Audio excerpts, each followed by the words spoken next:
ഞാൻ പ്രമോദ്, ആലപ്പുഴ ജില്ലയിലെ വടക്കനാരിയാട് എന്ന ഗ്രാമത്തിലാണ് ഞാൻ വസിക്കുന്നത്. എൻ്റെ വീട്ടുമുറ്റത്ത് വിളഞ്ഞു നിൽക്കുന്ന അല്ലെങ്കിൽ വിളഞ്ഞ് പഴുത്തു നിൽക്കുന്ന വിദേശിയായ ഗാഗ് എന്ന പഴത്തിൻ്റെ വിശേഷത്തിലേക്കാണ് നമ്മൾ കടക്കുന്നത്. വിയറ്റ്നാമാണ് ഗാഗിൻ്റെ ജന്മദേശമായി അറിയപ്പെടുന്നത്. വിയറ്റ്നാം കൂടാതെ തായ്ലൻഡ്, കംബോഡിയ എന്നീ സ്ഥലങ്ങളിലും ഗാഗ് സമൃദ്ധമായി വളരുന്നുവെന്നാണ് നമുക്ക് കിട്ടുന്ന വിവരം. മാമോഡിക്ക കൊച്ചിൻ ചെരൻസീസ് എന്ന ശാസ്ത്രീയ നാമത്തിൽ അറിയപ്പെടുന്ന ഈ പഴം ഔഷധങ്ങളുടെ ഒരു കലവറയാണ്. അതുകൊണ്ട് തന്നെ ഗാഗിനെ വിശേഷിപ്പിക്കപ്പെടുന്നത് ദ ഫ്രൂട്ട്സ് ഓഫ് ഹെവൻ അല്ലെങ്കിൽ സ്വർഗത്തിലെ കനി എന്നാണ്. ഇന്നതിനെ പഴക്കൂടയിലെ പുതുവസന്തം എന്നും ഗാഗ് അറിയപ്പെടുന്നു. ഔഷധങ്ങളുടെ കലവറയായതുകൊണ്ട് തന്നെയാണ് ഈ സസ്യത്തെ ഫ്രൂട്ട്സ് ഓഫ് ഹെവൻ അല്ലെങ്കിൽ സ്വർഗത്തിലെ കനി എന്നറിയപ്പെടുന്നത്. ക്യാരറ്റിനുള്ളതിനേക്കാൾ 10 മടങ്ങ് ബീറ്റാ കരോട്ടിൻ ഗാഗിലടങ്ങിയിട്ടുണ്ട്. തക്കാളിയിലുള്ളതിനേക്കാൾ 12.5 മടങ്ങ് ലൈക്കോഫിൻ ഇതിലടങ്ങിയിട്ടുണ്ട്.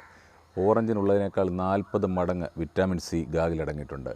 ചോളത്തിനുള്ളതിനേക്കാൾ 40 മടങ്ങ് സിയാസാൻഡിൽ ഇതിലടങ്ങിയിട്ടുണ്ട്.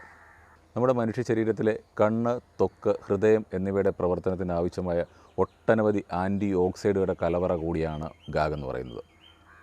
നമ്മുടെ രോഗപ്രതിരോധ ശക്തി വർദ്ധിപ്പിക്കുന്നതിനും അതുപോലെ തന്നെ യൗവനം നിലനിർത്തുന്നതിനുമൊക്കെ ഗാഗ് ഒരുപാട് സഹായിക്കുന്നുവെന്നാണ്, അല്ലെങ്കിൽ അതിലെ ഔഷധങ്ങൾ സഹായിക്കുന്നുവെന്നാണ് വിദഗ്ധ പഠനങ്ങൾ നമ്മളെ അറിയിക്കുന്നത്. ഒരു 7 മാസങ്ങൾക്ക് മുമ്പ് വന്ന കേരള മുതലൊരു പത്രവാർത്തയാണ് ഈ ഗാഗിനെക്കുറിച്ചും അങ്കമാലിക്കാരനായ ജോജോയെക്കുറിച്ച് ഞാൻ അറിയാനിട വരുന്നത്. അന്ന് ആ പത്രത്തിലെ വാർത്ത എന്നെ വല്ലാതെ അത്ഭുതപ്പെടുത്തി. ഇങ്ങനെ ഒരു പന്തൽ നിറയെ 4 വിവിധ വർണ്ണങ്ങളിൽ നിറഞ്ഞ പഴങ്ങൾ കണ്ടപ്പോൾ ശരിക്കും ഒരു അത്ഭുതം തോന്നി. ആ ഒരു അത്ഭുതമാണ് ഇത് എൻ്റെ വീട്ടുമുറ്റത്തുകൂടെ വിളയിച്ചെടുക്കുവാനായിട്ട് എന്നെ പ്രേരിപ്പിച്ചത്.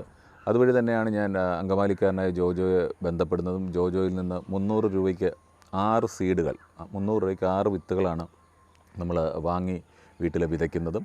ആ 6 സീഡ്സിൽ 4 വിത്തുകളാണ് എനിക്ക് മുളച്ച് കിട്ടിയത്. ആ 4 വിത്തുകളിൽ നിന്നും 3 ചെടികളിലുള്ള ഫലങ്ങളാണ് ഇന്ന് 100-130ഓളം ഫലങ്ങൾ എൻ്റെ പന്തലിലിങ്ങനെ നല്ല വിവിധ വർണ്ണങ്ങളിൽ നയനാനന്ദകരമായ ഒരു കാഴ്ചയായിട്ട് നിൽക്കുന്നത്. ഞാൻ പറഞ്ഞു, ഇതിൻ്റെ അകത്ത് ശരിക്കും ആൺ പെൺ 2 വർഗ്ഗത്തിലുള്ള ചെടികളുണ്ട്.